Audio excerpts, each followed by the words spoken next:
Yep, existing inputs and all this, and yeah, and that's so we really need. Okay, try again. No, just try to start the game. Yep, and then yeah, I want you to do some copper ingots.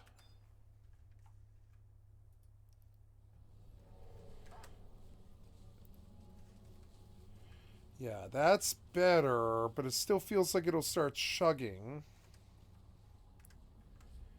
So let's drop it.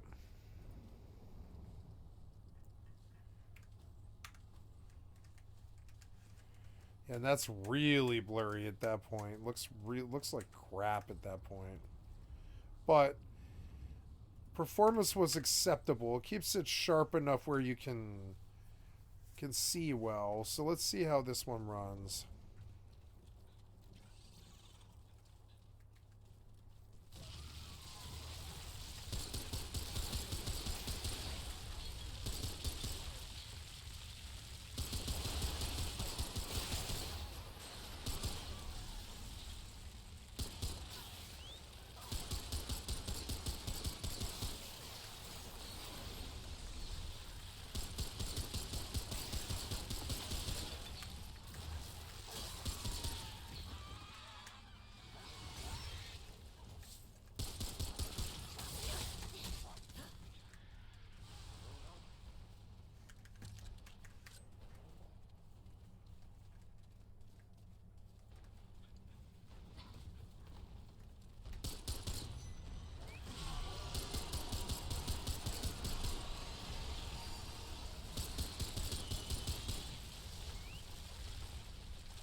You have crouch on alt?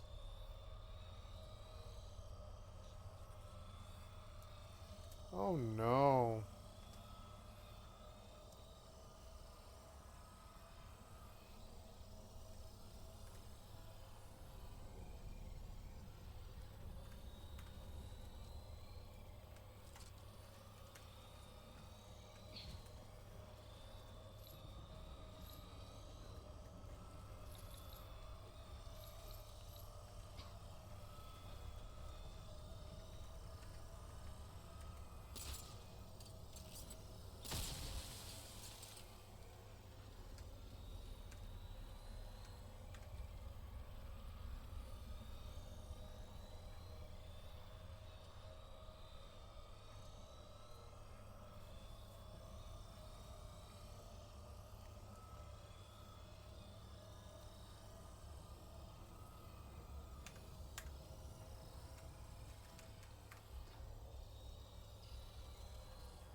Who is that thing? Oh no, I didn't realize how bad he was.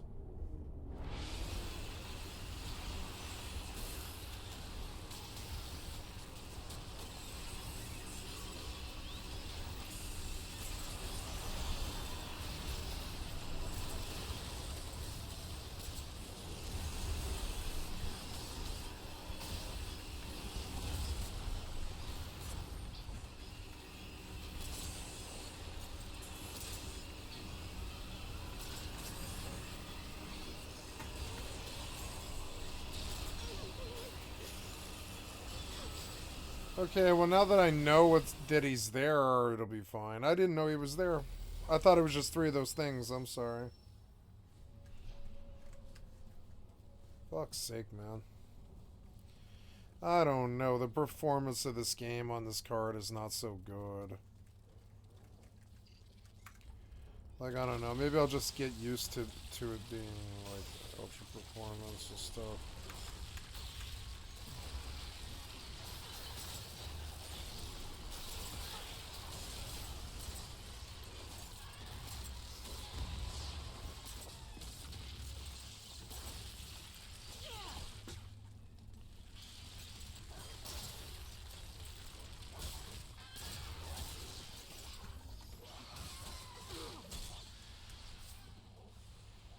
Fucking annoying.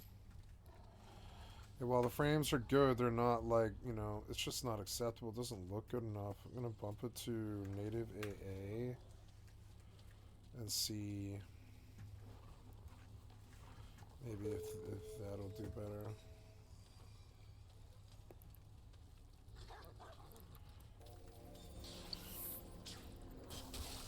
Oh, I'm getting killed.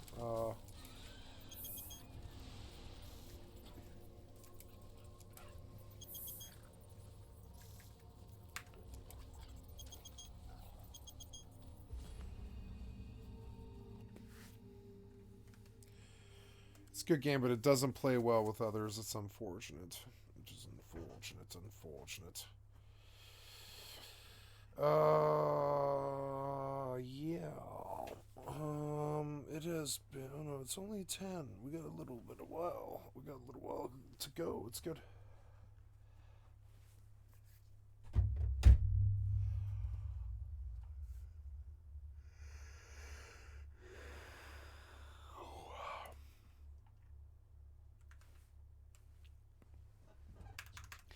I have this existential problem where the gameplay in single player is sometimes better than MMORPGs, but then you can't get an MMORPG experience out of a single player. They're not. I mean, they might be endless, kind of, but they're. But I mean, you can, but it's hard.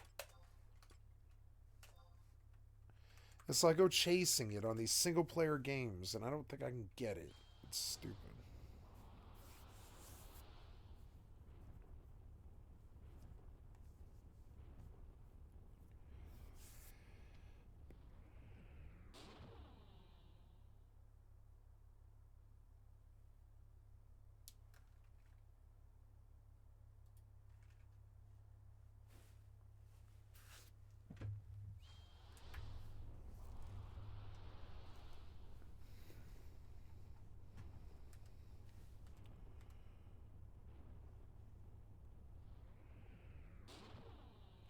Maybe I should try borderless full screen.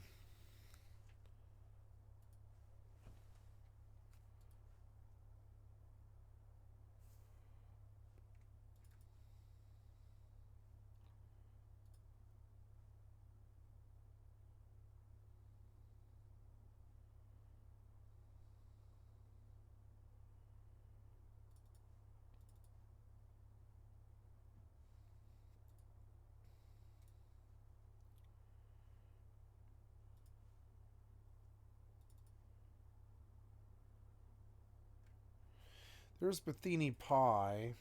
Bethany Pie I thought would run what I needed to do, but I don't think. I don't know. Bethany Pie sucks.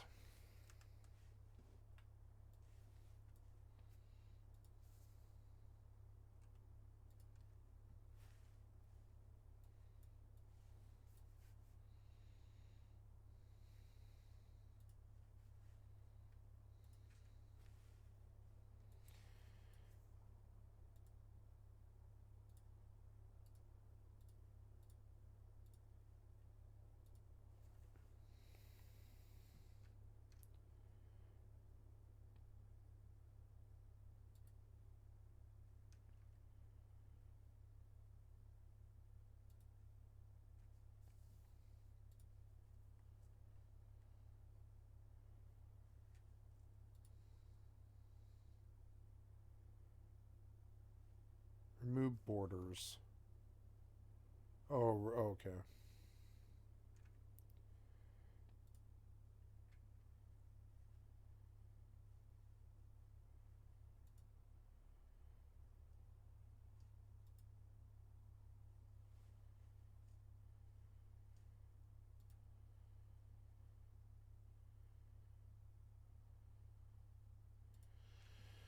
Okay, so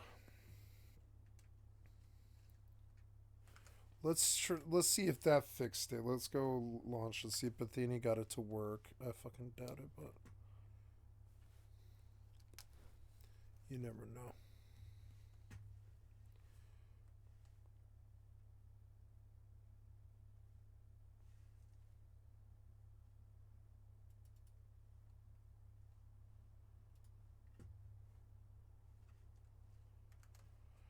Yeah, like Bethany Pie didn't like really fix it though. Was the problem?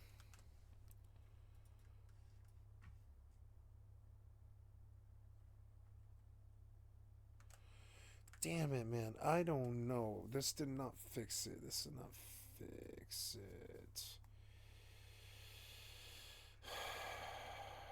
You're windowed, yes, but you're not like.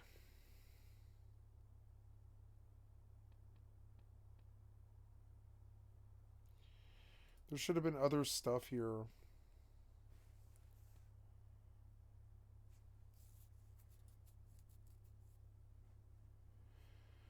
Damn it. So, I don't know. Now, why are there two here? That seems odd.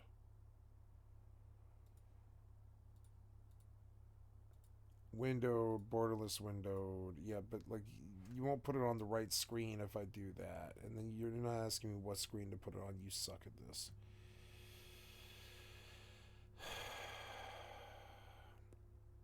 Yeah, and then well, if I could, I think I one time got this to work by getting the client to move.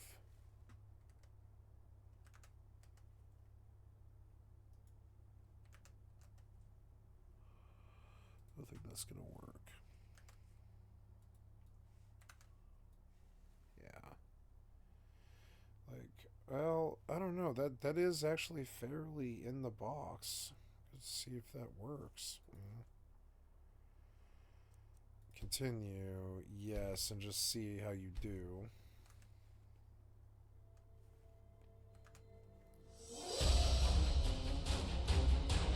No.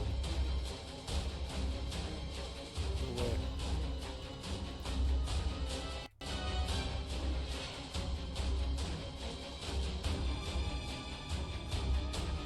I might have broke it by alt tabbing. Oh no, there we go.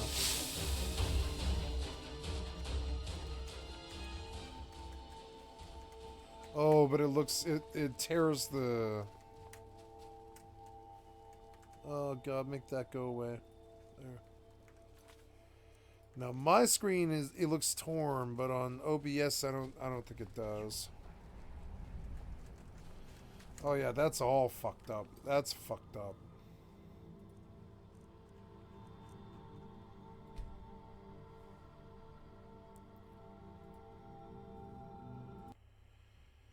I don't think I can play that game anymore, and I'm scared I can't do Fallout 4 either. It's stupid. I don't know.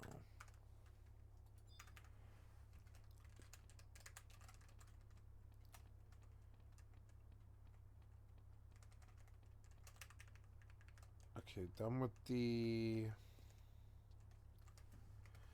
copper ingots, and I will go sell and buy some mithril ingots. I will go get the fire crystals out of my Mog house.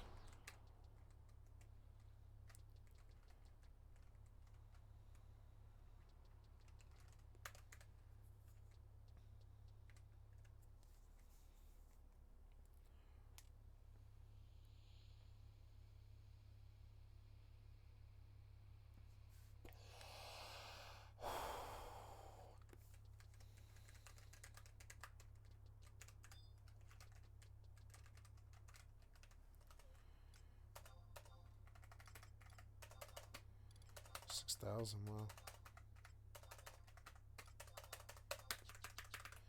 I can get a lot more for mithril selling singles, and I will. I'm going to sell singles. If I wait 2 days, it pays so much money. Singles are the way to go.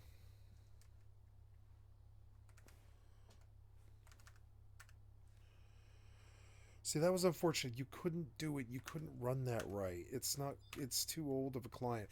I have to move to 76 permanently, which is just so annoying to me. It's just so stupid.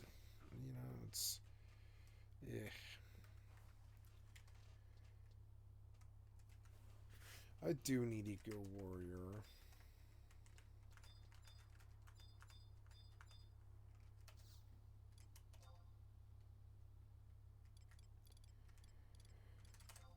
Okay, 3,000. And then I want to make mithril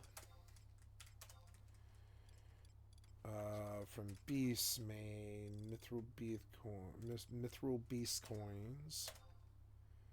13,000.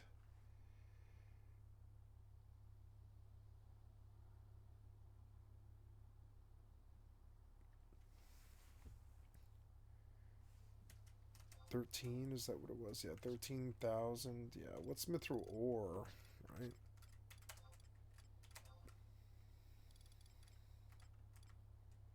Mithril ore is 13.6 and went down to 12.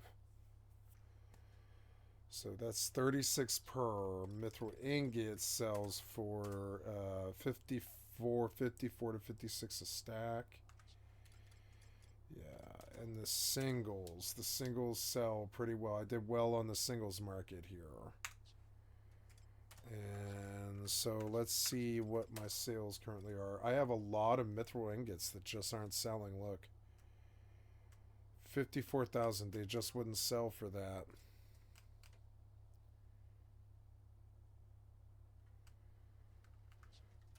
Let's go cheaper. No, let's go singles. Screw it. I'll just take the steady inflow of singles, you know what I'm saying? Nope. We're going to separate these stacks up. And well, I can't. I'll have to sell these two big stacks, but I guess cheaper now. I couldn't get 54. So we'll go 50. You know, I'd be honestly happier with 51. Yeah, 5101. Yeah, 5101. We'll sell yeah, that'd be okay. 5101. And hopefully that sells. And then these singles will go for 5901. 5951. 59 51 59 51 59 51. I am thankful that Fallout 76 runs. 59 51.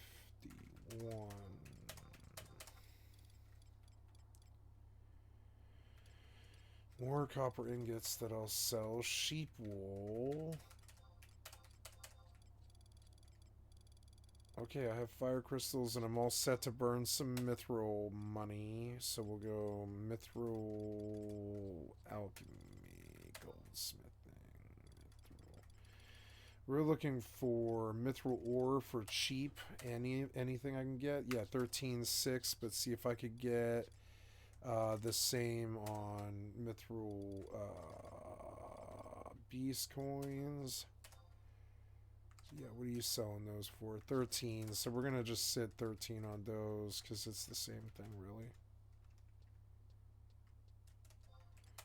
13. 13. 13. 13. 13.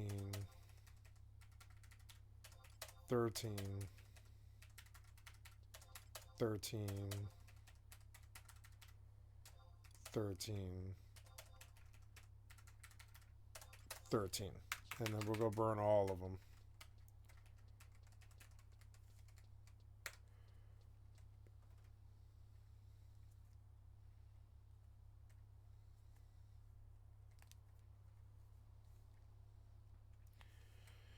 I'm realizing now that frame rate is my god now. If they can't give me 120, I don't want to play it. Like with 3 clients running, I don't want their game. If they haven't optimized to the point where I can get 120, I just don't want their game. I should finish WoW Sod, but it's so fucking slow. Like, it's so slow. It's such a grind.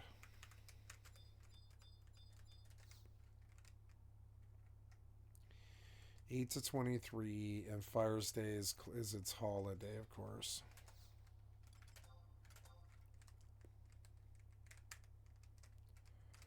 Alright, so now we're going to do a whole bunch of mithril beast coin. Excuse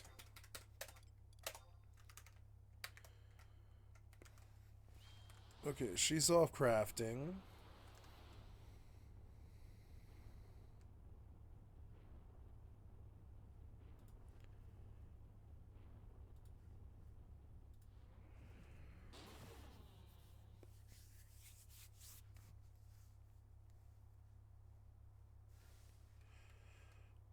Wait, maybe I should run Bethany Pie again. Like, it didn't seem like it saved it. Like, I guess. So, yep, Skyrim Special Edition. We'll run it. Let's see what settings you want. Bethany presets, right? General, save on pause timer, max auto saves. Your skill has increased.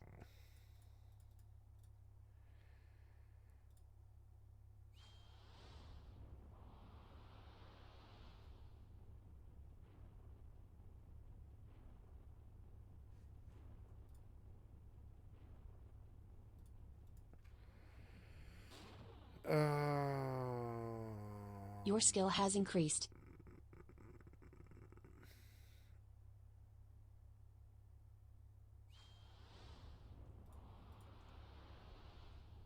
So, I think I do want to save now. Yes. Yes. And I want you to try firing up Skyrim one last time just to see what the result is. I mean, I don't know.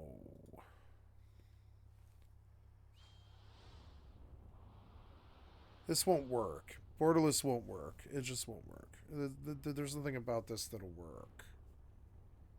It's stupid. There's nothing. It's not going to fix this. This will not run. I may Your as skill well has increased. uninstall the game at this point. It's not. It's not me. This Borderlands game is more me than that game is. I will go back into it.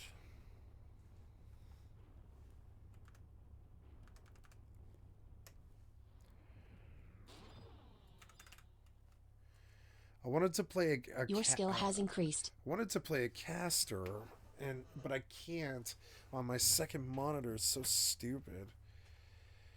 The clients are just too old now. They're not optimized. They say that they're doing a Fallout 4 next gen, but I don't believe them. I don't believe that they are. I don't have the faith in them.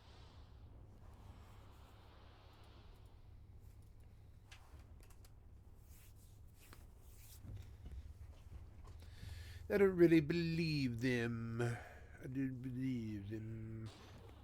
I need combat all the time now, or some kind of growth. You know, sometimes growth, some sort of growth towards combat.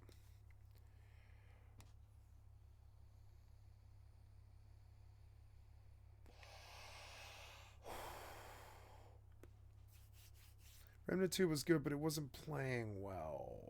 And it's like I think when my card's better, it'll be a better game. But right now, it's like, eh.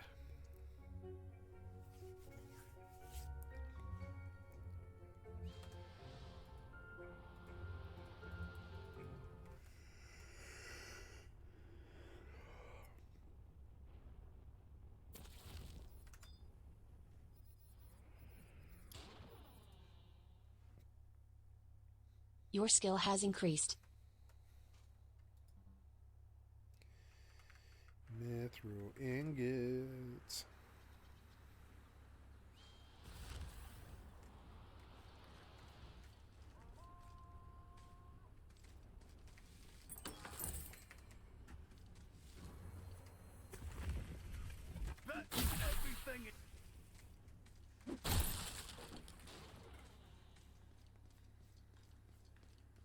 Your skill has increased.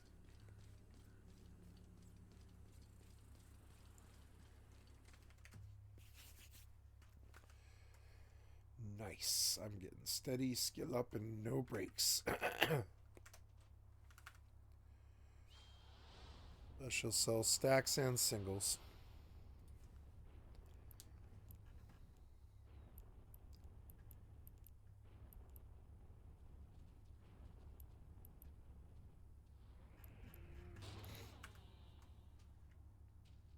Your skill has increased.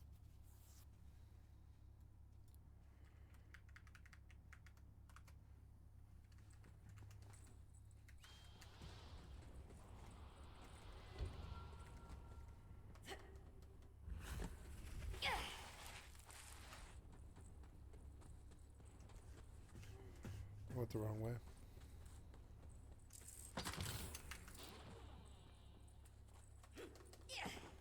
Your skill has increased. Oh, no, I guess I didn't.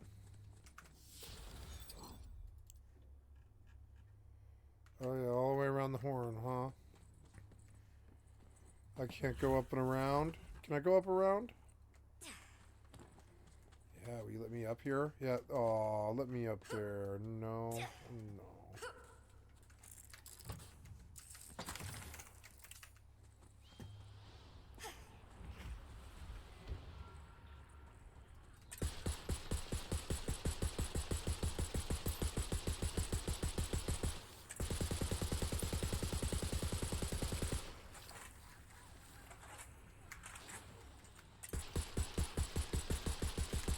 Your skill has increased. I love this fucking game. A lot more fun than that other game.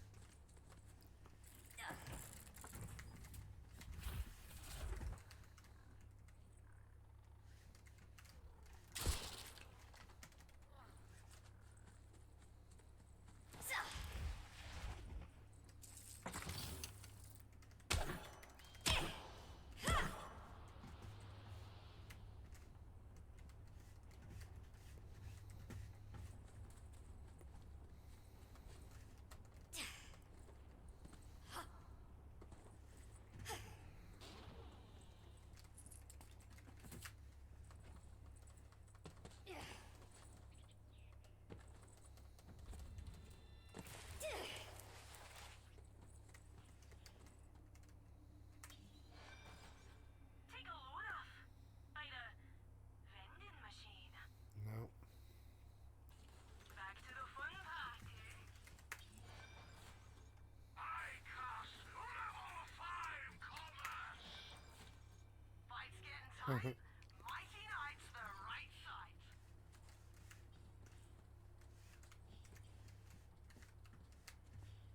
You wanna let me buy?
let's hear about that, actually. Never mind. I came to hear music, but I'll listen to someone New talk. World is in a bit of a rough state when it comes to the Aww. combat right now. However, looking at the dev video today, you wouldn't actually know that or even comprehend that that's a thing. Today we had a balance of power video, and if I'm honest, I think it's the worst one yet, and it's definitely my least favourite. The things that they are buffing and nerfing, I just sort of disagree with.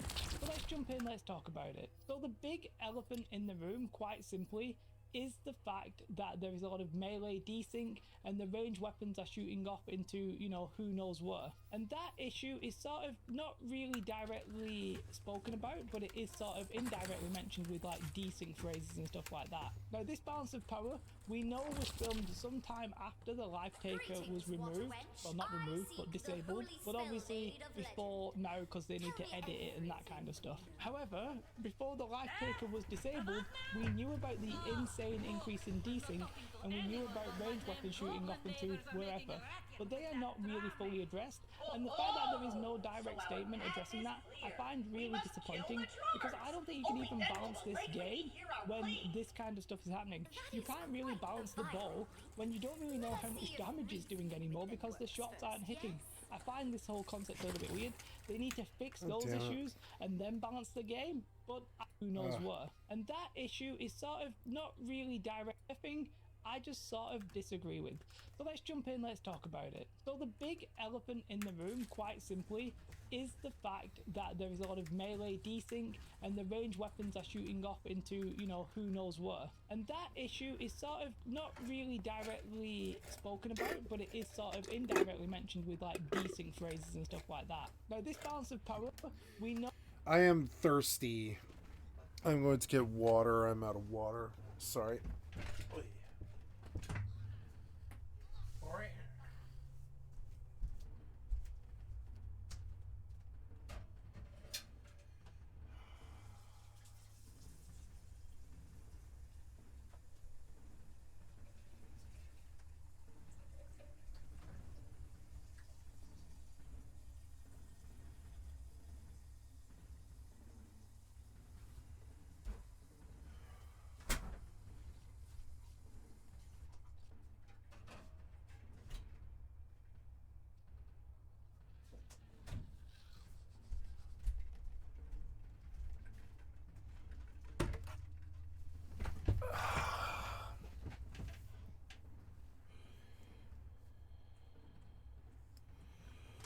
Okay.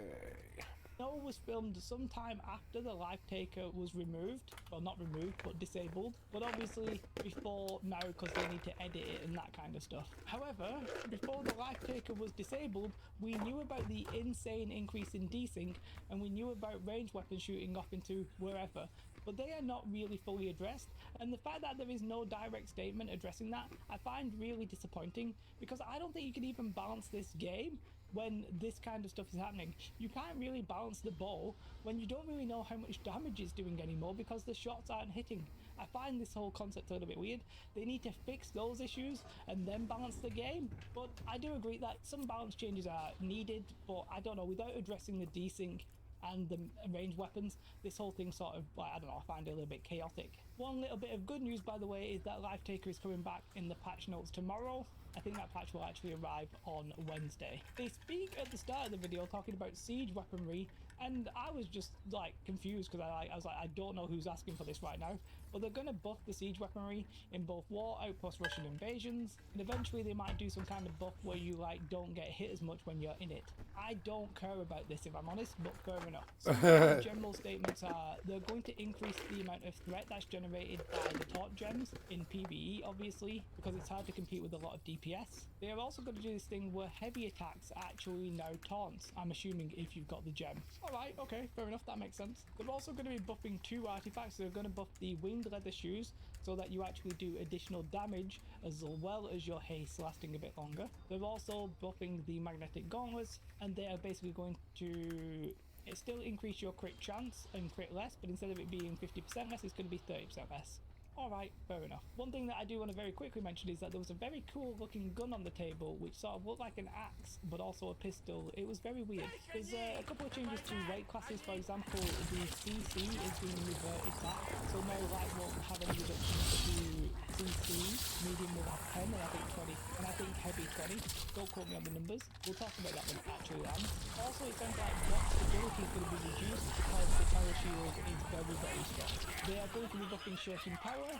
Don't really know why. It still sort of sounds like it would be relatively useless, but okay. And then we jump into the individual weapon balance changes, and I'm sort of, my mind is blown at some of these.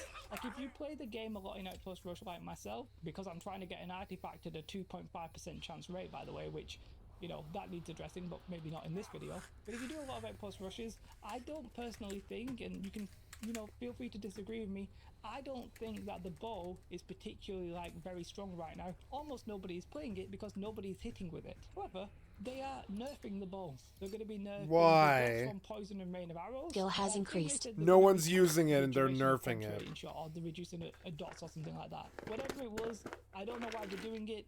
They're just nerfing the bow a little bit. Doesn't need it. Find it completely pointless.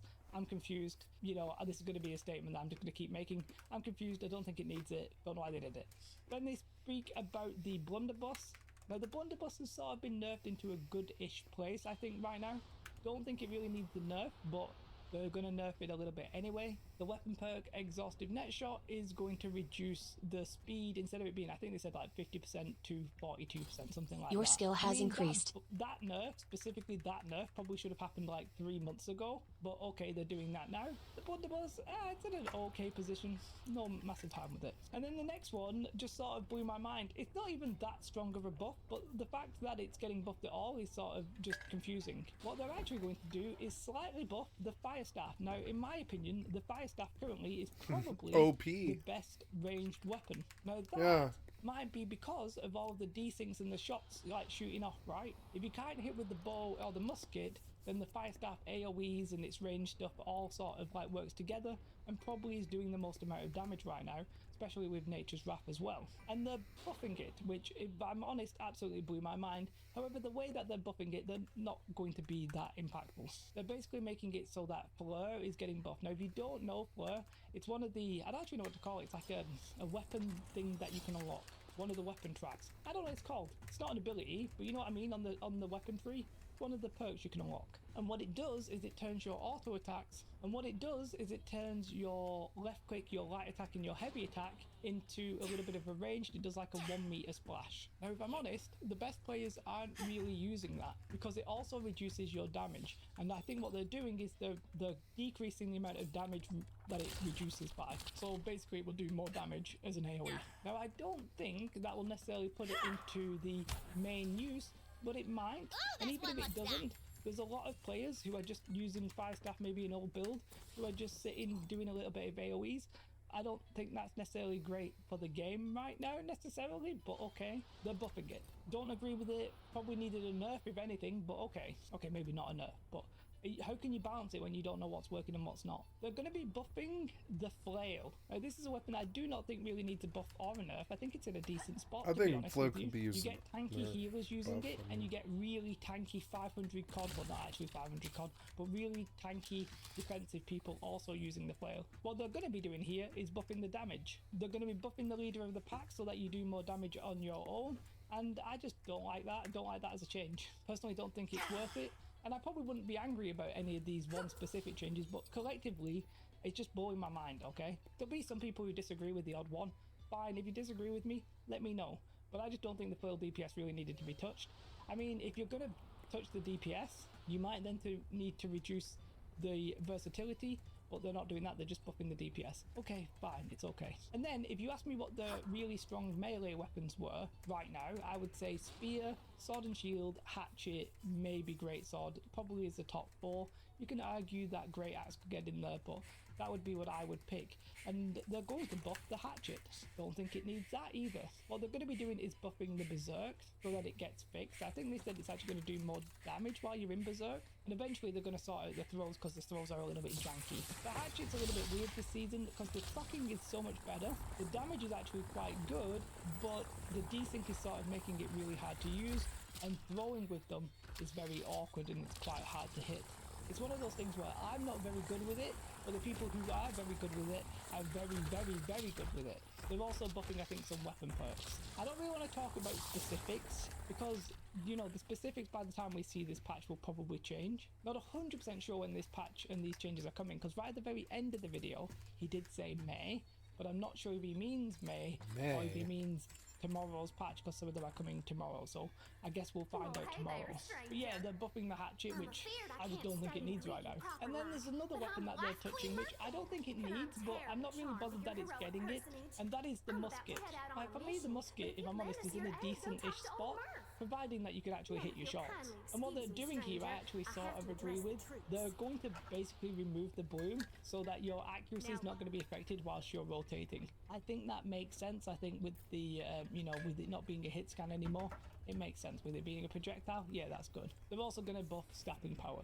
I just think like the optics on this don't really make sense, but yeah, I'm very confused by this update in general. They're going to buff the rapier as well, which they're basically going to make it so deadlier-ish will, I think, trigger like an extra bleed or something like that if you have the ability perk. The rapier, if I'm honest, I absolutely despise the rapier, and what I mean is I don't mind it being a high damage, high skill ability.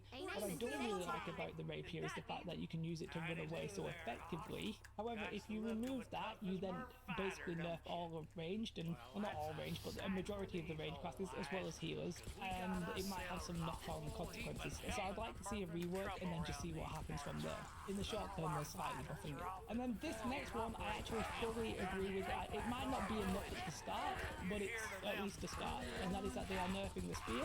Let me be clear, I do play spear, so I'm a little bit biased here. However, it quite obviously needed a nerf. And what they are doing is that evasive maneuvers would give you extra stamina in every dodge 2 seconds after you trigger it. What they're doing is making it so that it's only the first dodge within those 2 seconds, because the stamina regen was pretty damn high. Pretty ludicrous. They're also going to nerf the amount of 45 on perforating 45 when you hit that, which makes sense because the spear was very, very tanky. Those 2 changes, yeah, that's a good start. They did talk about how the spear is sort of like a high single target DPS weapon, and if you remove that as an option, you end up with no high single target DPS weapons beyond the rapier, and that's supposed to be high skill, high damage, so I think this is a good start. It might not be enough, but yeah, this one, they're heading in the right direction. Okay, fine with that. And then the next one, also when they started speaking about it, initially blew my mind, but they did sort of assure me by the end of it, and that is that the sword and shield is also getting a buff, which, if I'm honest, is crazy, or at least it sounded crazy, because the sword and shield and spear, one of the best combinations, if not the best melee combination right now. Well, anyway, they're not actually buffing anything that we currently use, they're not nerfing anything that we currently use necessarily in the main, but what they are going to do is look at the abilities that aren't getting used. So Defender's Resolve is going to have a better taunt, obviously that's PvE, it's going to have its cooldown reduced, and I think it's going to increase the amount of healing. For the very high con tanky boys, that probably will be a buff, but I don't think it's that big of an issue considering they have no block stability also reduced. They're going to increase the radius of oh my god, there's and that makes sense because voices are so it's not very impactful when you use it. And for reverse stab, they're not touching it because they're going to rework it at some point. Just gonna mute it now. For the Warhammer, that is getting buffed, which I think I agree with. I'd like to see the Warhammer CC sort of come down in the amount of time it takes to actually cast them. You can generally see a Sundering Shockwave coming a mile off. However, it's a little bit weird because the Warhammer is very good in clumps, and if you're using it as a group fight, it's very good. If you're using it as a solo fight, you see everything coming a mile away and you just dodge. But in a clump, you don't really have that visibility, so it's a bit easier to land. What they're actually going to do though is just, you know, buff Mighty Gavel by a little bit more percentage. Fine, not really too flustered about that one. They did speak about some of the other weapons. Specifically, they never really spoke about Life Staff. They did say, I think at some point the Life Staff's going to get a rework. The Life Staff's a bit weird, as they said in on the video, actually said. In some hands it's like pretty much overpowered, and in some cases it's underpowered, and I think that sort of depends on how you use it and who you use it with. If you use it sucks, if you're using it with the rapier, if you're using it with maybe the flail or something and you're just a tanky, or using it with void gauntlet. There's so many different sort of like variables there that I wouldn't say the Life Staff is either overpowered or underpowered, but you can still get, if you're not built for killing a healer, you can still get some situations where you can't kill a healer. I think today I was rocking a great axe, great sword in light armor, and there were a couple of times I'd just come across a healer 1v1 and they knew I couldn't kill them, right? And I was pumping out my heavies and stuff like that. Eventually I might have killed them, you know, like in 5 minutes, but by the time that happens, somebody else is joining the fight. they know there's no real threat. If I was a medium or heavy, I'd probably understand that. Now, some of you will just be saying I'm bad, right? Well, you're right, I am bad, and I didn't have any anti-heal or anything like that, apart from I think the Grey Sword upswing thing sort of does it, but in general, I didn't really have any anti-heal on me, so it makes sense to some extent, but, you know, the lifestaff's just in a weird spot. They're gonna leave the Great Axe. Now, they spoke about the Great Axe with Tempest Fury. I was using Tempest Fury today. I don't think it's that good. Like, it's alright, but I don't necessarily think it really needed any massive changes. I don't think it's going to massively change the meta, but maybe I'll be wrong. And then whatever other weapon I didn't speak about, they're not going to change. I think Void Gauntlet, they very briefly spoke about desync. Great Sword, they're leaving. Probably missed one, but I can't remember what it is, so let's ignore it. But yeah, fundamentally, when I watched this video, I just didn't find myself agreeing. Now, in the past balance of power videos, I've been like, yep, that makes sense. Okay, I'm on board with that. Some people might disagree with a little bit here and a little bit there, but in the general, we sort of thought, okay, this is heading in the right direction. But in this one, I found it just deeply confusing. I think part of the problem here is that they're trying to talk about Season 5, perhaps without having enough data. It has only been 2 weeks, and they probably filmed this last week, probably immediately after they disabled Live Taker. But then, you know, you have the option of not releasing these things if you don't have enough data. They could have waited an extra week. It's sort of on them to decide when to do it. Some of these changes might not actually happen because of that. You've spoken about it, so I'm critiquing it. I will say, I actually liked the presentation of the video. 2 people chatting about it, talking about, like, you know, getting asked a question, answering it. I thought that was fine. I know some of you are going to miss Dave, but it was fine. Let me know your thoughts. Am I just completely off base? Am I completely out of touch with New World? Or is New World out of touch with me and you? The best way to support me, if you want to do that, is to become a Patreon. Very much big thanks to you guys. I do really appreciate that. And if you want to come talk to me about this on Twitch, I stream 6 days a week. And you know I'm going to have some extra thoughts by tomorrow, so come and give me a follow up on Twitch. For now, have a most beautiful day. Like and subscribe. Goodbye.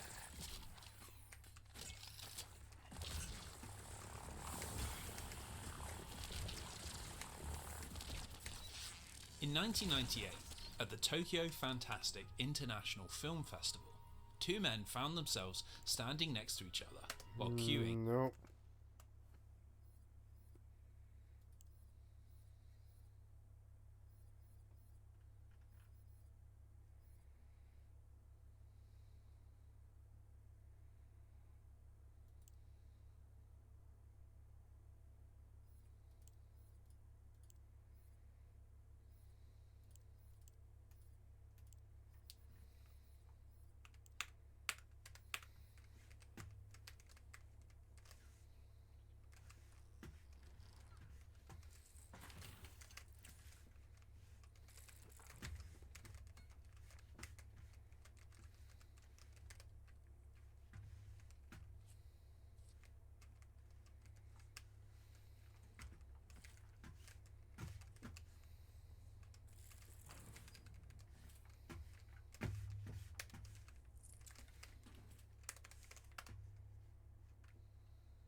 Should have been noticed.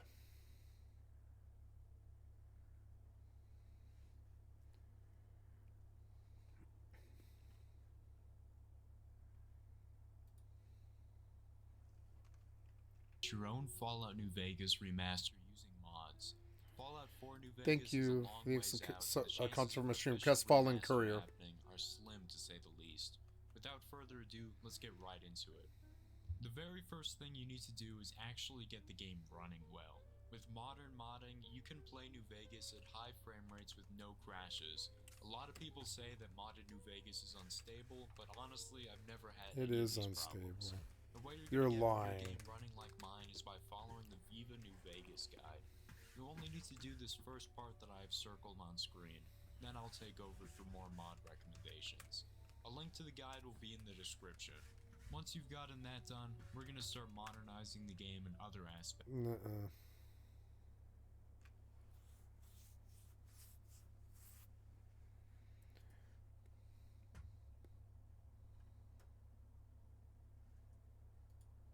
Fallout 76 is absolutely amazing right now. I have been obsessed playing this game for the first time in years over the last weekend, primarily because the Fallout TV show was just amazing. If you haven't seen it, I highly recommend it. It got me so amped, I reinstalled New Vegas, Fallout 4, and Fallout 76. So in the video, I'm going to explain my experience with the game as somebody who played a little bit at launch, put the game down, and hasn't touched it ever since. That is until this weekend, where I couldn't put the game down. I literally have been playing it every opportunity the last 3 days. That is until right now, the servers actually went down. I'm assuming because of so many players coming back here on Sunday. So 76, you may remember the technical disaster, the big PR faux pas. It did not go over very well. I covered the beta and I covered the game at launch, and they were some of my most viewed videos, not for the good stuff, but because players wanted to see all of the issues that were happening with 76. And there were a lot, and the game was a mess for a while. But what most players may not know, myself included, that Bethesda never gave up on the game. Since launch, there have been 17 major content updates with ongoing support. Yes. In fact, you can even see their roadmap for this game still very I like that Tiny Tina does not run on the anti-cheat engine. like 30K players, and obviously that's going up. Those updates changed one major thing that I think is the most important thing to communicate to you if you're a lapsed player or maybe somebody who never tried 76. The main quest has been completely revamped. You may have forgotten that the original main quest for Fallout 76 had no NPCs at all. This was a huge letdown for a lot of players at the time. And honestly, that main quest was pretty dull. You just sort of followed along and traced the ghosts of the people who came before you. I understand conceptually what they were going for, but I don't think it landed. What they've done is they've gone back and revamped that entire main quest. It's a new story, new original characters, new places to go, and it's a lot of fun. And it balances pretty well with all the event-based quests that you can do, and the community for this game, which is just fantastic. Along with fixing that main story quest, Bethesda have gone back through and fixed a lot of the technical issues. Now, if you're playing on PC, I will link a video in the description that describes how you can get an unlocked frame rate. You will need to do some tweaking off the bat in order to get it feeling good. Not much, just a little change in the INI file, and you will have unlimited frames, which you'll need to cap because it's a Bethesda game and it will break if you have totally unlimited frames. But it does feel smooth and it runs quite well now on my system. You pair this with the ongoing support, the tons of new content, and a player base who didn't give up on it. There is like level 3, 4, 5, 800, people who have given it so much, who love this universe. And you have a recipe for a game that is well worth playing. My experience this last weekend, by the way, with the community was second to none. If you are going to hop in and play the game, join into those lobbies. Say hi to people, wave, emote, because you never know. The veterans are going to drop for you tons of items, tons of things that are useful and helpful, or take you along on events that will help you level up quickly. Speaking of leveling up quickly, Bethesda has now given you the option to start your character at level 20. And that's really nice, because on my original playthroughs, I remember, I think it was like level 7 or 8 when I dropped my vanilla playthrough. To start at 20 was kind of nice because I know level 50 is sort of that good barrier for beginning some of the cooler content within the game. Also, the PvP system was a mess at launch. They've done away with that forced PvP system. You still have the opportunity, I think, in survival servers to do that. But for the most part, the experience is just overall so much better. Again, I'm a casual player. I'm somebody checking in for the first time in a long Survival time, servers. but I absolutely loved it. Wait, what? No, hold on. If you were to buy this game, God damn it, shut how up. much does it cost right now? Well, survival servers to do that, but for What survival server? What are you talking about, survival is server? kind of nice because I know level 50 is sort of that good barrier for beginning some of the cooler content within the game. Also, the PvP system was a mess at launch. They've done away with that forced PvP system. You still have the opportunity, I think, in survival servers to do that, but for the most part, the experience is just overall so much better. Again, I'm a casual player. I'm somebody checking in for the first time in a long time, but I absolutely loved it. So I did want to go and look and see if you were to buy this game, how much does it cost right now? Well, it's 80% off on Steam until April 19th, meaning the game is $8. I can overwhelmingly recommend this game at that price point. If you are on Xbox, I'm not sure if there's a similar sale going on, but I do know that 76 is available on Game Pass, and I can very much recommend, if you're on the fence about the title, pick up a month of Game Pass, probably already have it if you're on the console side, and try 76 out. I will tell you, this is such a comfort game, and if you've enjoyed the show at all, you are absolutely gonna vibe with the way 76 is right now. And I'd probably say go play 76 before playing Fallout 4, which is weird. I never thought we'd be talking about this. I really thought 76 was gonna be doomed to just be one of those games that had a bad launch and didn't recover. Briefly, let's talk about the show, because oh my gosh, the Fallout show was absolutely amazing. The entire crew, everybody involved, the creators, the director, everything, respected the source material so much. Literally, I am so amped and obsessed right now. I just want to go through everything. A new Vegas playthrough, another Fallout 4 playthrough. By the way, Fallout 4 is receiving a free update on April 25th. It's called the Next Gen Update, and it's aiming to, bring Fallout 4 to PS5 and Xbox Series X with improved graphics and 60 FPS gameplay. Plus, on PC, we are also getting an update that will support widescreen and ultra-widescreen displays, some updates to quests, some fixes to the creation kit, and a number of stability modding bug fixes. Plus, Fallout 4 will also be Steam Deck verified when this drops. So until then, we will continue to play 76. I'm almost up to 50 at this time. I'm in the 40s. And once I get to 50, man, I'm really excited because I know the content takes a little bit of a shift. So I will keep you updated with my thoughts. I can't wait to do a more comprehensive review of the game, but it's going to take a few weeks of just diving in and enjoying this content. I will say that is the dream. When a show gets you so amped to go play the game, that's just like all you can think about. So huge hats off over to Bethesda and everybody involved with the show. Check out 76. If you're a player who's been playing for a while, I would love to hear some thoughts and tips down below. Thanks for watching. Have a great rest of your day, and we will see you again very soon.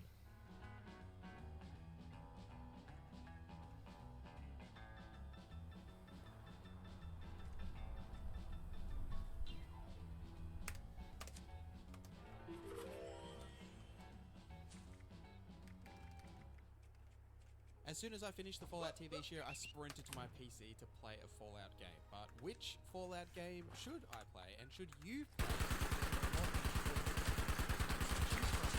So today we'll cover all the Fallouts and give you which one you should play. Let's go! Let me know which Fallout game is your favorite in the comments. Now, just for clarity here, I won't be covering any real spoilers at all for the So today we're going to be talking about Fallout and ranking the Fallout games because Thank you, Billy Cobb, for I've liked to sub to your channel. Thank you for the excellent content from my stream. Out quick because they keep pulling that release date forward. Save us, Toad Hayward. So yeah, I will be ranking the Fallout games from worst to best, and first I would like to mention some honorable or dishonorable mentions. I mean, firstly, there's that Brotherhood of Steel game from the 6th generation consoles, which I really know nothing about, except that it has basically nothing to do with Fallout, and that the game is big dog doo-doo ass fart, and I don't plan on touching it at all. So yeah, I played a little bit of Fallout Shelter. It's Fallout, and that the game is big dog. I really know Brotherhood of Steel game from the 6th generation consoles, which I really know nothing about, except that it has basically nothing to do with Fallout, and that the game is big dog and I don't plan on touching it at all. So yeah, I played a little bit of Fallout Shelter. It's kind of cool. It's not really my cup of tea though. It's like, I'm not really into those kind of games where you just kind of sit and watch your shit build. But I mean, for a mobile game, it's pretty extensive, and it came out at a time before, like, mobile games were ridden with shitty microtransactions, so, like, while you, I think, can buy shit in the game, it's, like, not overwhelming, so I give it points for that. But yeah, Fallout Shelter's pretty cool, just not my, not my It's not thing, really my per se. thing either. And then finally, the one that realistically might have been on this list is Fallout Tactics. I started playing this game, and I played a little bit of it, but I couldn't really get too into it. I mean, something that really turned me off right away was finding out that most of the game isn't even canon, so there's that. And apparently a lot of, like, the lore shit that happens in it is, like, not lore accurate at all, so that's, like, kind of a turnoff for me. I mean, the real-time combat stuff is pretty cool, and it calls for some really, like, dynamic fighting and stuff, and it's kind of immersive in a way, which is really cool.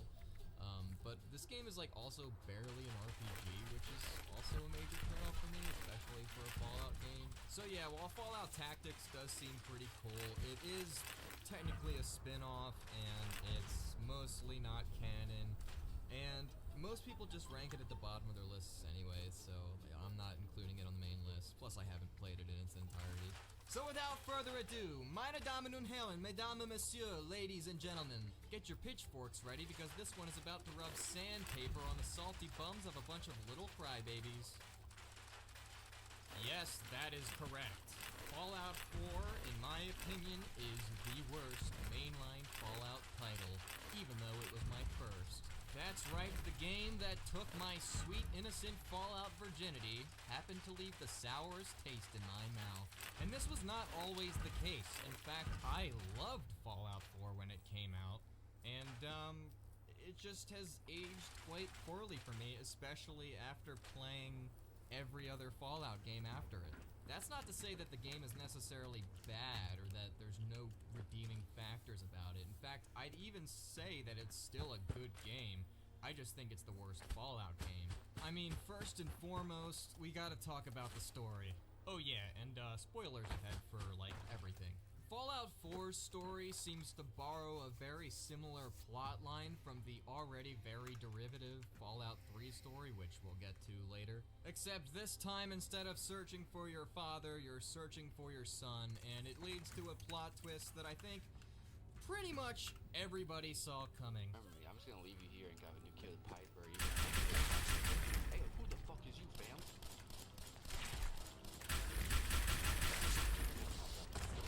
The story is intertwined with a bunch of factions, just like every Fallout game, and the factions in Fallout 4 are just hands down the weakest in any Fallout. You have the Institute, which in many ways is like a shittier enclave, and they create these synthetic humans to use for like slave labor and military and shit like that. And for a little while I was doing their quests, I could kind of see where they were coming from and making a better world. I mean, they had their shit pretty figured out. But then you get to a point where you talk to your son and he basically tells you that he's kind of an experiment the entire time. And I'm pretty sure I remember seeing something along the lines of everybody in the Commonwealth is like a degenerate and should be destroyed. And, yeah, that's just stupid. Why would you side with them at that point? They're just too, like, obviously evil. And then you have two other main factions which are basically there to oppose the Institute ideologies in radically different ways. The Railroad being the very humanitarian group trying to rescue the synths because they see them as real people and slaves. And then you have the Brotherhood of Steel, which see the synths as evil technology and they need to be destroyed, so they basically commit synth genocide. And this version of the Brotherhood of Steel, while being the most militaristic and evil of pretty much every variation of them on the East Coast, just because I like how the original ideals of the Brotherhood being to hoard all the technology they can find in the wasteland and keep it from the wastelanders because they believe that if it were in their hands they could use it to create another apocalypse. And that kind of idea seeps into this version of the Brotherhood of Steel as they see the synths as that dangerous technology, which they kind of can be, and they want to eradicate them. But obviously it presents the moral dilemma of, are they people, are they not people? Yeah, I mean, Blade Runner did it first. So siding with the Brotherhood is probably the most fun option you could do in this game. And then you have, of course, the other one I mentioned, the Railroad, which are infamously one of the most boring factions in any Fallout game. Their missions suck. You know, the characters within them are boring. Like, there's nothing really redeeming about siding with them aside from the fact that their cause is somewhat noble. But if you really want to be the good guys, then the better option is to side with the Minutemen, who also, unfortunately, are kind of a boring faction, and if you side with them and do their quests, you're gonna have to deal with Preston Garvey nagging in your ear the entire time about helping settlements. What do you plan on doing about the jet problem in our community? How about the settlement problem? Another settlement needs our help. I'll mark it on your map. So yeah, the factions not great in this game, and the factions are like one of the biggest parts of a Fallout game, so like inherently having bad factions calls for a pretty bad Fallout experience. And another shitty thing about Fallout 4 is the massively downgraded dialogue system. You basically have 4 options to choose from for every dialogue interaction, and they all basically amount to either saying yes, yes with sass, what, and no, which kind of negates like any of the clever writing in some of the other Fallout games with the really fun dialogue options. And another thing is they abbreviate everything, so you really have no idea what your character is going to truly say.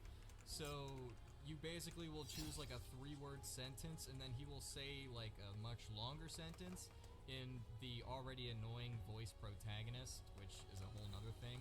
But sometimes what he says just isn't what you wanted him to say, and it just comes out just completely wrong and not what you would have said, and it's just really stupid and frustrating.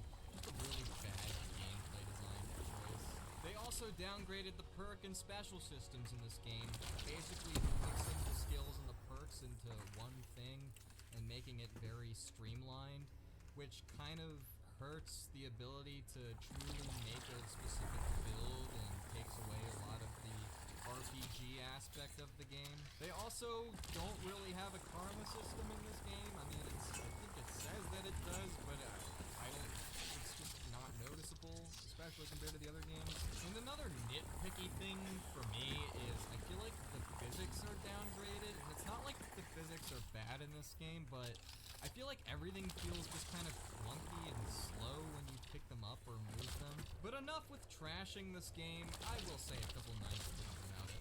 The Commonwealth is a pretty neat place to explore, and I appreciate that they took the liberty to try to add diverse areas to the game. I mean, the city of Boston is a lot of fun to explore, and the surrounding areas are pretty scenic and also fun to explore, but I also like how they added that entire giant irradiated zone where the bombs initially hit. That place is cool to see. It's like very eerie.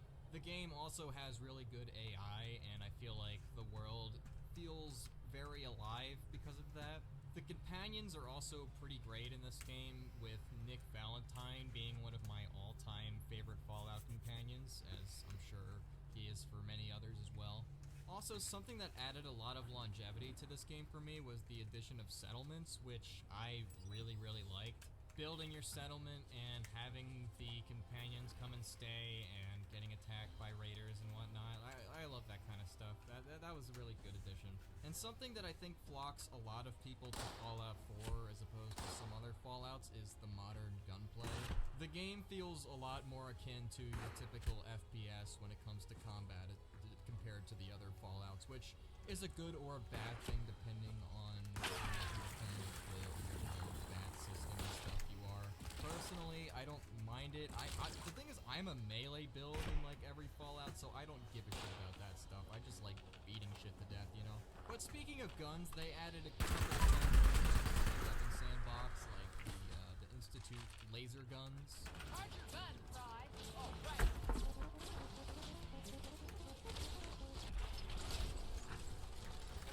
And also, this game has a really awesome intro. I mean, not just like the actual gameplay intro where you can in 2077 in, you know, pre-war and see the nukes drop. I mean, that section's awesome, but like the actual like live action Fallout intro is really, really cool, and I hope that the show has like an ounce of spectacle that it has.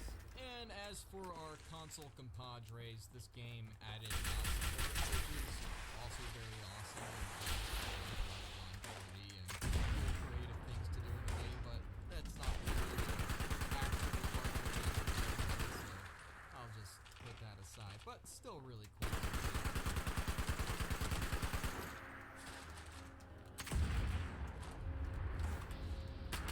So yeah, while Fallout 4 is still a good game, and there's a lot of fun to be had while playing it, it also has a lot of glaring issues, and it's just, in my opinion, the worst Fallout experience.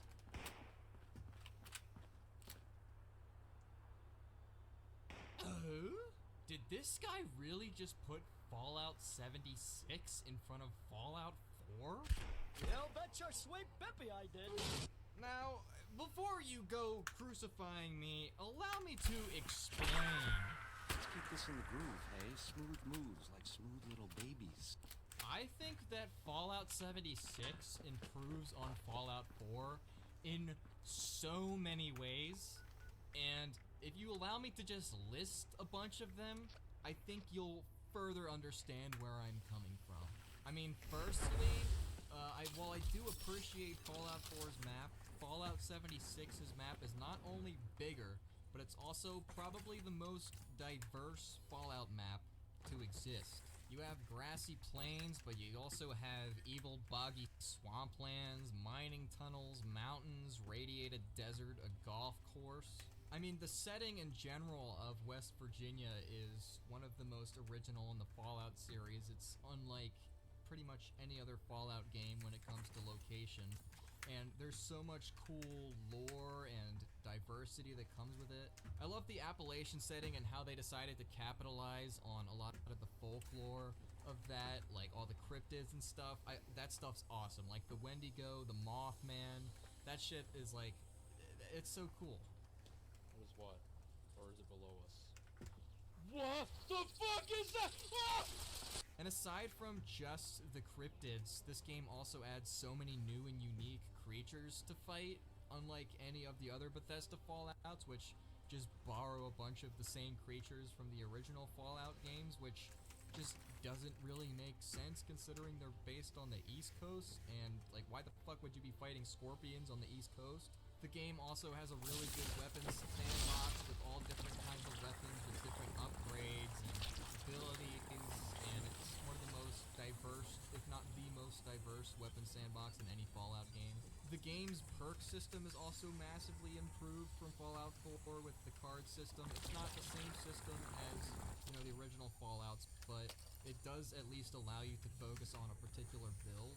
I also like the factions better in this game for the most part, with my favorite being the Crater Raiders, which essentially are like kind of a good guy type of raider squad. Like, they're bad because they're raiders, but they're good because they only do things other bad people. But they're mostly interesting just because they're such a cool ragtag team of characters.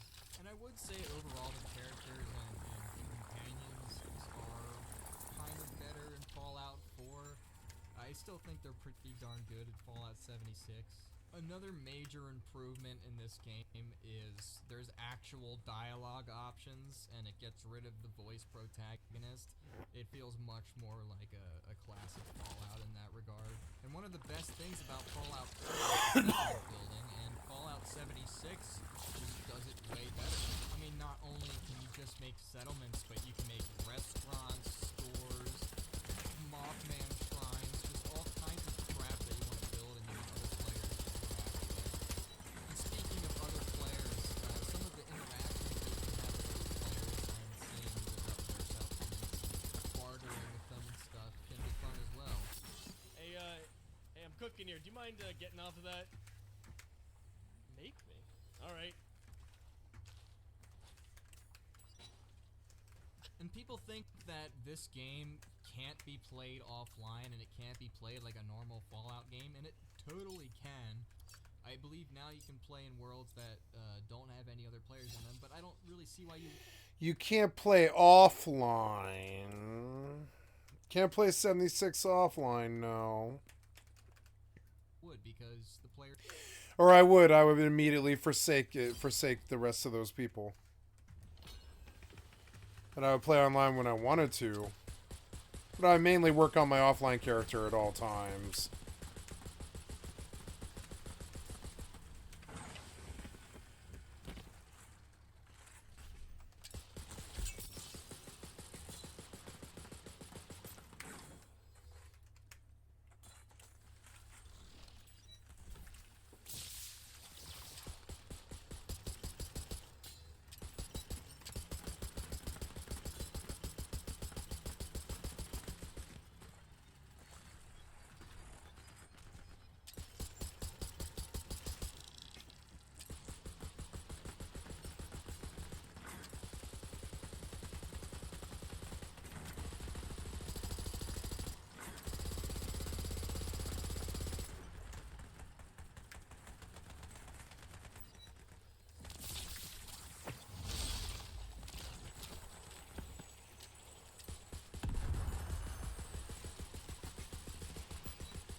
What?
To the experience. It's not like they're super annoying with like griefing or anything. And I think another huge misconception about this game is that people judge it for its launch state, which is understandable because this game without the quest and all that stuff would be super barren and it would get old and dumb really, really fast. That I understand.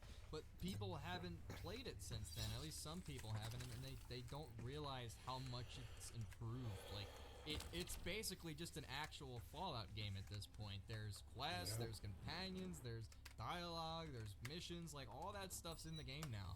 Of course, there are a few things, like small things that differentiate it from a true single-player Fallout RPG experience, but I think that some of the multiplayer elements adds to the uniqueness of the game, and there's not really that much I can complain about.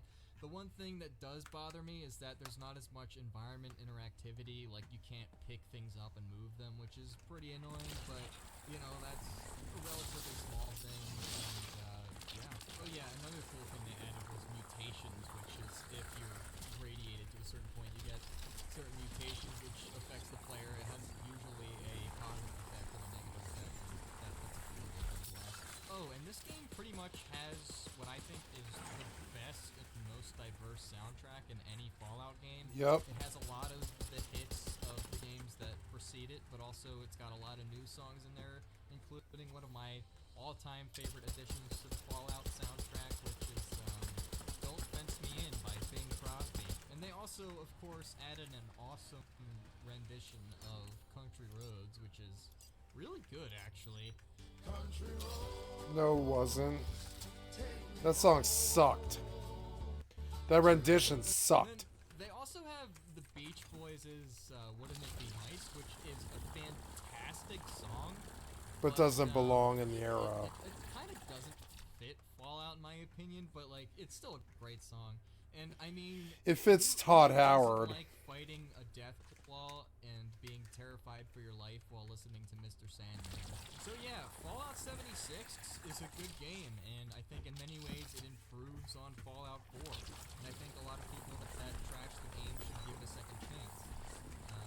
Yeah, it's a good game. It's not as good as the ones that are going to follow it, but it's still a decent game. Now, me and Fallout 3 have a love-hate relationship. The game has a lot of issues, but it's also kind of great at the same time. One thing that really bothers me about this game's story is that it rips so much from Fallout 2's story, which is especially crazy considering it's the game that precedes it.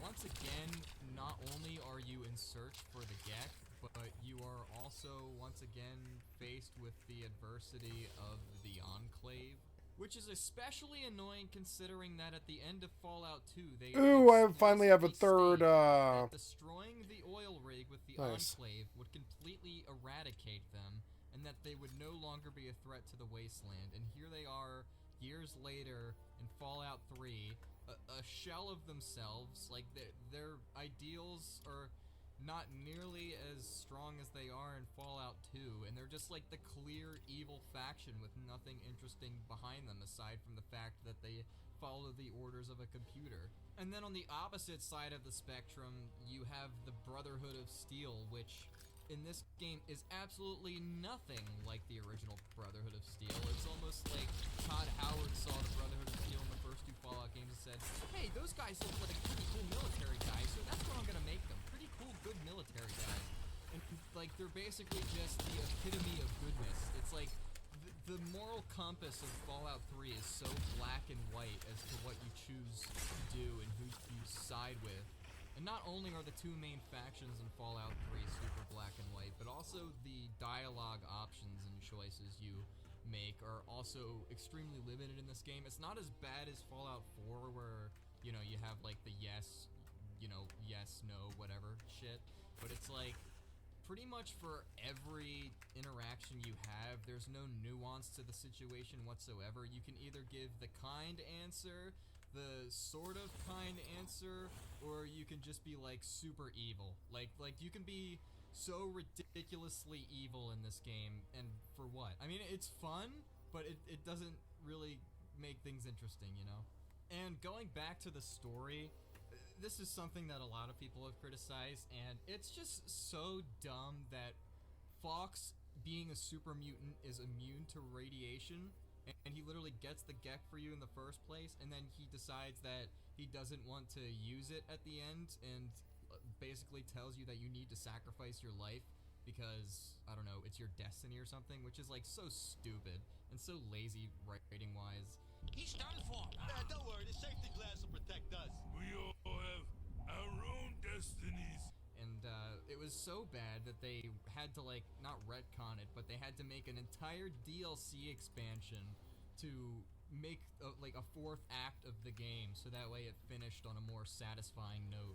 And speaking of derivative story elements, they also do the same thing Fallout 1 does by kicking you out of the vault at the end of that quest line and basically saying that you're not allowed to come back despite putting in all the work to help the vault.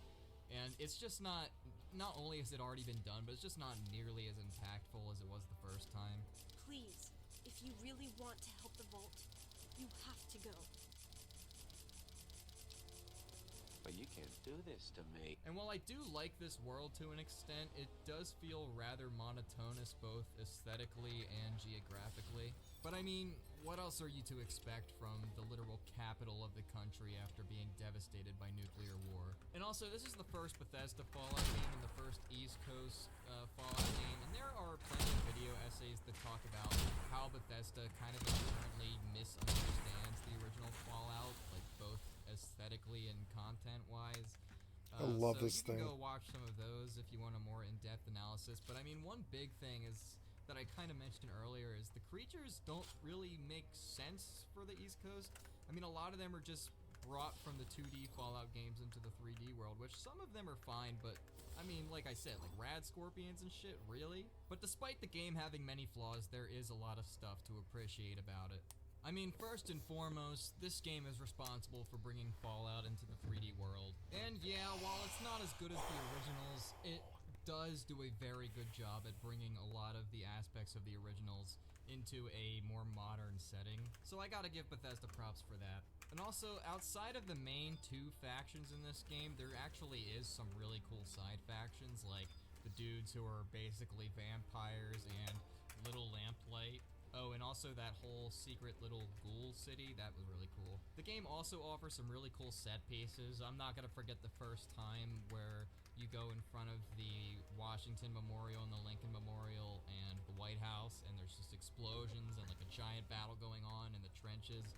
That part's really awesome. The game also has a fantastic intro segment where, you know, you're growing up in the vault and it ultimately leads to there being a rebellion and you escaping. That whole part of the game was really, really cool and a really great way to do the tutorial and just introduce you to the game. Oh yeah? We'll see about that. I also really like how the skill checks are in this game as opposed to like New Vegas, where basically like whatever level you are is basically the requirement for passing certain checks, while in Fallout 3, whatever level you are is the percentage that you need to, or that you'll have in order to pass it, like a chance. So like if you're level 60, then you have a 60% chance to pass for like speeches and stuff, and I like that system better. This game also has some really, really great quests, like the whole 10 penny towers situation with the ghouls and the rich folk and the moral dilemma that surrounds it. The whole Little Lamplight situation where the kids eventually send each other off when they turn 18 to go to this really shitty town. Harold the Tree, the classic Fallout character who turns into a tree in Fallout 3 and wants to die and is surrounded by these like cultists who need him to grow the trees around them or something.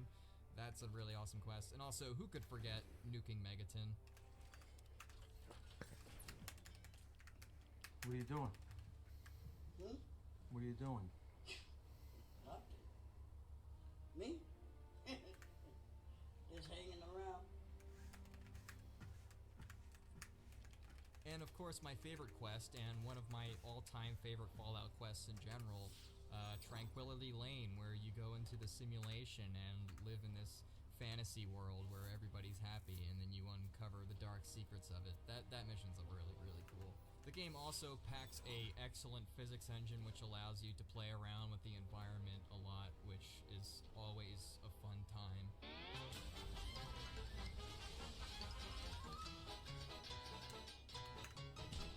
And finally, the game also comes with some really, really great DLC, with the two standouts for me being The Pit, which is a very grisly look at the state of Pittsburgh, which is a very captivating story. And one of my all-time favorites, Point Lookout, which takes you down to some swamplands in Maryland, and it's very like eldritch, very Lovecraftian horror, and as a big Lovecraft fan, this DLC is right up my alley. So yeah, there's a lot to hate about Fallout 3, but there's also a lot to love about it, and that's why it falls right around the middle of my list. Finally, moving away from Bethesda Fallout, we come to the first game in the series, the original Fallout. While Bethesda Fallout feels more like a dark comedy, this version of Fallout, the original version, paints a much more grim version of the wasteland. Right from the intro, this game builds some really incredible lore. Every character in every area and every faction of the game kind of serves a grim purpose of showing a dark side of humanity, and everyone doesn't necessarily play a huge role in the overarching story of the game, which I like. Yes, it's true that a lot of the factions and people you run into lead to bigger things later on, but it just kind of feels like you're exploring the wasteland and discovering things without it having such like a monumental impact on you, aside from the implications of what everything symbolizes. I mean, your sole objective is to find a water chip to save your vault, which automatically has nothing really to do with the world around you. You just happen to be a vault dweller innocently placed in this world of horrors as you try to desperately save your friends. And as you're looking for that chip, you uncover some really great mysteries and meet some interesting villains and face a lot of hardships. Being such a small cog in this world makes it feel a lot more dangerous, and it feels much more like a survival game, as it's very easy to die, and in many cases it's better to run away than to fight, which also calls for a lot more interesting engagements. And the skills and the perk systems in both this and the sequel are just perfect, and there's so many good ones, and it really feels like a true RPG, and you're building a very specific character. I also really like how the special stat charisma works in this game, unlike the 3D Fallout games, where the higher the charisma you have, the more companions you can have with you, which I really wish they brought back. Companions of all which can actually die, which adds so much more to the pressure of conflicts. And that's another thing about Bethesda Fallout that I forgot to mention that I don't like, is that there's so many quote-unquote essential NPCs that you just can't kill. Oh yeah, such a true RPG, Todd Howard. And also having a low intelligence in this game is hilarious, as it turns you into a non-verbal Neanderthal, which calls for a lot of hilarious interactions. No, not that. I want the computer chip. No, the chip. Just give me the chip.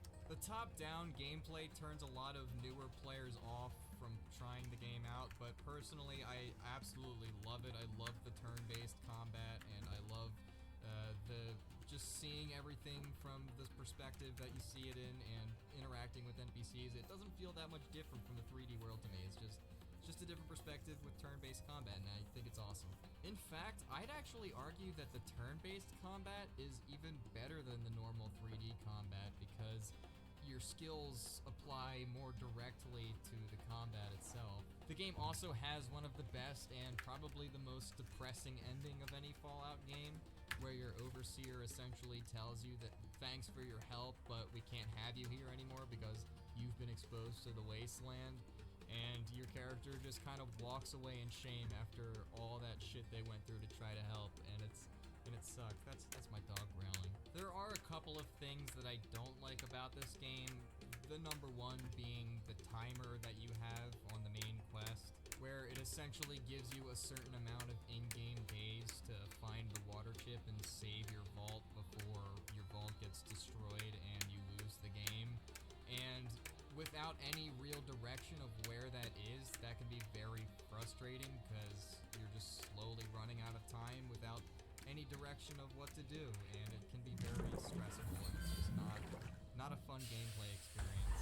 I also don't like how you only have 90 in-game days to find Necropolis, or else all of the ghouls within Necropolis die, and you just can't do any of their quests, which is kind of unfair for a first playthrough because, once again, the game gives you no direction on where to go, and if you really never find it, then you're just out of luck, and you just miss an entire quest line. So that's kind of annoying. It also doesn't help that the world is relatively empty. There are a lot of cool things to see in the world, and I do kind of like the random encounters and the exploration of not knowing what you're going to find out there. But I mean, compared to the other Fallout games, I mean, even the sequel, there's just not that many locations. But all of this would be improved in the next title, which is Uniform soldier, where is your power armor? Fallout 2 is, in many ways, peak Fallout. It takes what the first game did and did well, and improves on it in nearly every single aspect. Some people say they prefer the first game because it's more grim and dreary, but I think the second game is just as dark, if not a little bit darker even, as there are many upsetting moments that happen within the game. But I mean, the game literally opens with a family, including children, being ruthlessly slaughtered. I mean, this game keeps all the skills and perks and stuff of the first game, but just adds more, including a child killer perk, which essentially is if you kill a child, then everybody hates you and comes after you, which you can't do in Fallout anymore. This game has way more stuff to see than the first game. There are so many more cities and factions, and the world just feels so alive, and it's such a fun experience to go out and explore and interact with these people, and there's just so many good dialogue and interactions. It's great.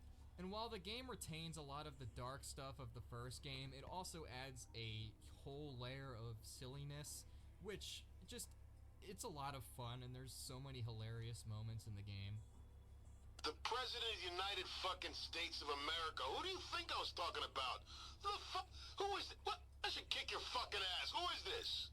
And a lot of these funny moments stem from the random events that you can run into throughout the Wasteland, which is one of the best additions from the first game, where just random crazy shit will happen as you're walking throughout the Wasteland. Like, I don't know, a herd of cows with explosives strapped to them chasing you and exploding at you. Or one of the more crazy ones is finding a time portal which literally sends you to Vault 13 before the events of the first Fallout game, and you yourself are the one who sabotages the water chip, which sets into motion all of the events of the first game, which is just great.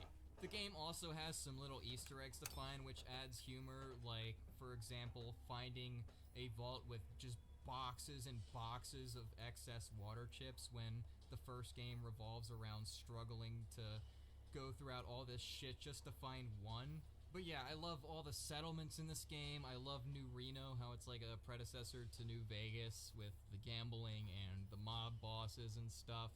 I love the Vault City, which is like a city built around a vault. That place is really cool. I love seeing how the NCR has expanded since the first game and they have their own city. I love how San Francisco is ran entirely by the Chinese because they were in a submarine when the bombs dropped, and I guess they came to shore and just completely repopulated San Francisco, so now they control it, which is an interesting concept. And I mean, the factions in general in this game are great. I love seeing how the NCR has expanded, and I love how your interactions with the different factions kind of influence the endings of the game, and how there's so many different endings. And then, of course, there's the Enclave, which, I mean, first of all, are a very menacing villain, because if you run into them, like... I have 2 companions now. I have a dragon now, too. Like, they're going to fuck Awesome. you up, and I love that about them. It makes them so much more terrifying. And then midway through the story, after there's like a big plot twist, which I was rather shocked by, which you essentially get what you achieve. You get the Gek to help your tribe, and then you go back to your tribe to help them, and it just turns out they're all dead because the Enclave killed them, and that just makes you hate the Enclave even more, which gives you much more reason and much more satisfaction to kill them all. You've gotten a lot farther than you should have, but then you haven't met Frank Horrigan either. Your ride's over, Muty. Time to die. So yeah, I love the Enclave in this game. I also love how when you meet the president and he explains the meaning of the vaults and their purpose and everything. Like that whole section's great. The dialogue in this game is also just so fun to read through and see the different reactions you get from people, and it's not anything like the yes, no, maybe options. It's like all of it's different and nuanced and fun, and it's just such good writing and just so fun to play with. This is like one of my top 10 favorite games of all time, which is crazy to say because it's not even my favorite Fallout game, which is the next one. I need to find my dad. I need to find my son. Benny, you little sugar fuck! You shot me in the face! I'm coming for your ass! I'm gonna put this in your hip! Cause I got spurs that jingle, jangle, jingle, jingle, jangle, as I go riding merrily along. Oh, lily bell, oh, lily bell. So what can I say about Fallout New Vegas that really hasn't been said? Nothing, I think. This is the game that officially moves Fallout into the 3D world. Sure, Fallout 3 did it, but it kinda didn't, because, you know, Obsidian is basically Black Isle Studios, which is basically the original Interplay who made the original game. So this is like 3D Fallout at its purest. And I mean, you can sense it, like just the atmosphere, the world, the factions, everything feels like real Fallout. It doesn't feel like a misinterpretation. It feels like it's coming from the real thing. I mean, gameplay-wise, it's basically exactly like Fallout 3. In fact, it's kind of just like a giant Fallout 3 expansion. The thing is, they only had about a year to make it, and they did an excellent job. I mean, there are some extra perks and stuff, but I feel like ultimately the different builds in your characters and the perks and everything, I feel like are more important in this game. Like, it feels like it matters more. It feels like it applies to your character more. Maybe that's in my head. I mean, compared to Fallout 3, I don't know. Something about it feels like everything that you choose feels important, and it applies to the way you play the game. If I had a nickel for every time Obsidian was handed a critically acclaimed game franchise and given 1 year to make a sequel, only to make one of the greatest games of all time, I'd have 2 nickels, which isn't that much, but it's weird that it happened twice. One of my favorite things about Fallout New Vegas is that, kind of like Fallout 1 in a sense, you don't feel like the main character. You're just kind of thrown into this world and you explore it, and the world kind of shapes you as much as you shape it. You're thrown into this conflict that's completely controlled by powers greater than yourself, yet your choices shape how the conflict is resolved. You don't really have as much of a strong goal in this game that you have in the other games. Like, in Fallout 1, your goal is to get the water chip. In Fallout 2, your goal is to get the Gek. In Fallout 3, supposed to find your son. In Fallout 4, you're supposed to find your dad. But in this game, yes, you do have incentive to like go find Benny after what he did to you, but the reality is you're just kind of thrown into this world and you kind of figure out as you're playing what the fuck is going on, and you just kind of do whatever you want. And the story of this game is really told through the environment and the interactions that you have with the different main factions and how your relationships with them change the landscape of the overarching story. And I think the story itself is great, just being a huge power struggle between multiple different factions, which I also think is a brilliant setup for an RPG, as it gives you a lot of freedom as to how you want to shape the conflict in the world. And Caesar's Legion being the main enemy is a really good one, as I love, not only are they super threatening, but I love Caesar's ideals and how he believes that in order to stray away from the society that created the apocalypse, they need to go as far away from modern society as possible, which to him is ancient Rome. And it's just such a unique faction, and it's so cool. But the thing is, even though Caesar's Legion is the main antagonist, you can side with them, but also everyone else that you can side with to shape the ending of the story is very morally ambiguous. You have the established NCR, a bureaucratic government, who seem like the good guys on the surface level, but when you start digging, you realize that they're pretty corrupt, and they're gonna be taxing everybody, and they're basically just a vision of the old world government, which is what destroyed the world in the first place. And then you have Mr. House, who is one of the most profound characters in the entire Fallout franchise, and probably my overall favorite character in the entire franchise, and also probably the most important character to the entire franchise, who is essentially this really old fucking dude who is super smart and has basically been able to keep himself alive for over 200 years, and also managed to calculate when the bombs were going to drop and where they were going to drop, and managed to protect New Vegas, and essentially cocoons himself and controls over New Vegas as this computer man. And he wants to essentially take over the wasteland and turn it into a paradise using... Sounds like Todd Howard. Yeah. Make things more like the old world and keep everybody happy. And sounds like Todd Howard. And while he's a very, very smart and convincing man, the moral problem with siding with him is that you're essentially putting a dictator in power who is going to have complete control over everything, and he's already shown to have somewhat of a temper and will eradicate entire factions and people just because they don't work out in his ultimate game that he's playing. And then there's Yes Man, which essentially gives the player the freedom to say, you know what, I want to be the boss and I want to take control of the wasteland.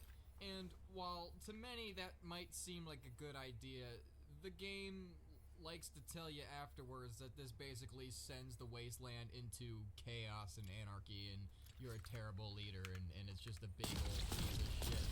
We accomplished a lot together. It was fun. Take care.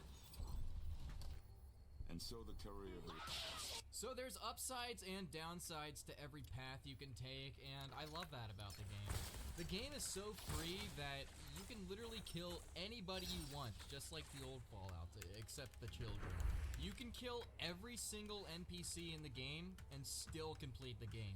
Can't say the same for Bethesda Fallouts. And like Fallout 2, this game has a slideshow ending based on the player's choices, and it just has so many different endings.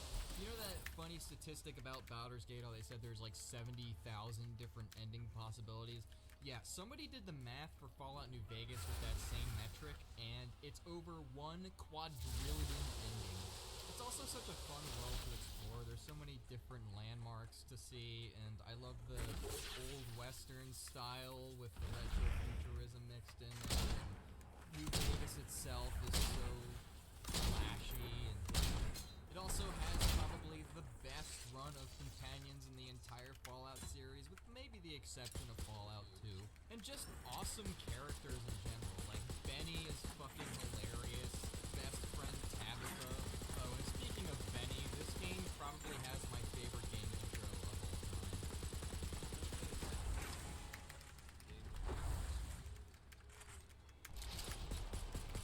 game also, of course, boasts a very great soundtrack, feeling very cowboyish and western. And there's also some absolutely fantastic DLC that comes with this game. I mean, there's the zany and hilarious Old World Blues. Are those penises I see wriggling on its feet? Disgusting. One of the best Fallout characters we've ever gotten, Joshua Graham in Honest Hearts. Make no mistake. God willing, you will not leave this valley. The long, linear, and arduous journey of Lonesome Road.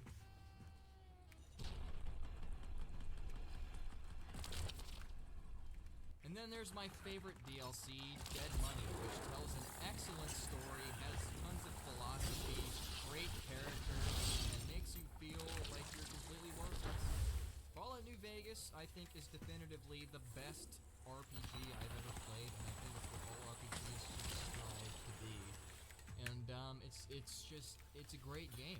It's so good. It's amazing even. And it's my second favorite game of all time. And that is my Fallout ranking of the games. I hope you enjoy. Let me know what you think. Let me know if you feel differently. Let me know if you agree. And hopefully this Fallout show is good. I have my reservations because, it's Todd Howard. But, we'll see.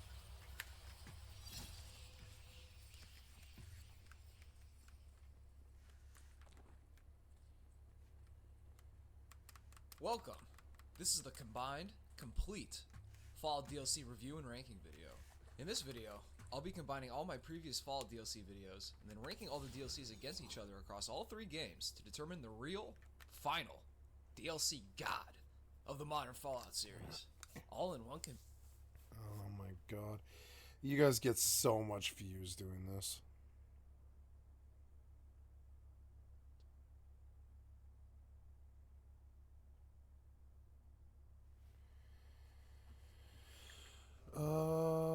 Yeah. I believe I will stop here. Oh, take my reward. Yeah, I'm done with this quest. Yeah. It's been a good session. Got a lot of games done. I'm gonna go to bed.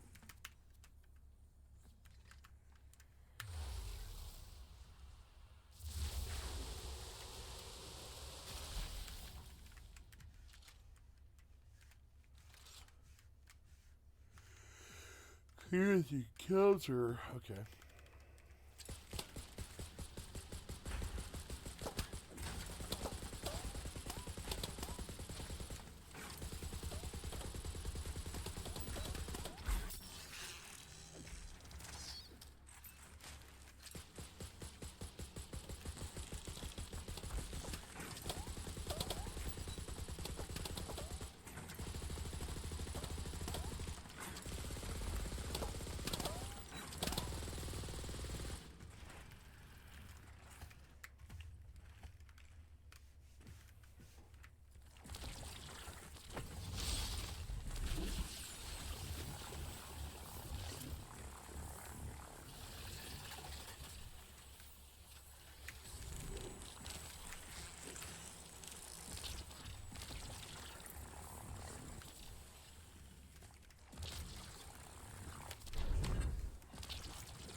I love this game.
Yep.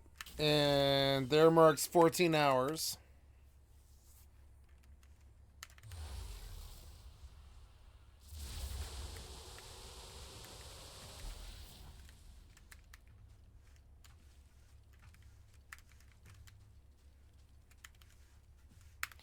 Yep, and I can quit here. This was a good session. Okay, guys, I'm going to stop here. Just a reminder, you have been watching Skycat Live for 14 hours, 13 hours, 58 minutes, and no, 59 minutes. And just want to say thank you. I love you guys, and I appreciate you. And I just want to say thank you for your time, and I will say goodnight to you. But before I do, I say come to skycat.live. I'm a full-time variety gamer all day, every day. Put me on in the background. Click on the cat's face to donate. Give me a like, sub, or come to Twitch and give me a follow or sub, or Amazon Prime or something. Thank you so much. Or come to my website if you saw me on YouTube tonight. And I hope you guys liked the Borderlands and the Rust and the EvE Online and the Fallout 76 and the Cut and the I even fired up a couple of other games and stuff, and so this session, in its 14 hour entirety, will end here at midnight, and I will be on tomorrow midday. I've got engagement in the morning. I've got to do something, but then midday I'll be back on for probably all day. I had no idea that this game was this good. This Borderlands game. So now I'm. Now I'm very excited, and I'm really enjoying the game. Like every hour that goes by, I'm enjoying it more and more because it allows me to just tune out and do the combat, and I really like that. It's a good combat game like that. And so and so there we go. We're done with our session here, guys. I'm gonna say goodnight. Peace. I love you. You have a wonderful time. Thank you for watching Skycat Live. Y'all have a wonderful night. I love you. Bye.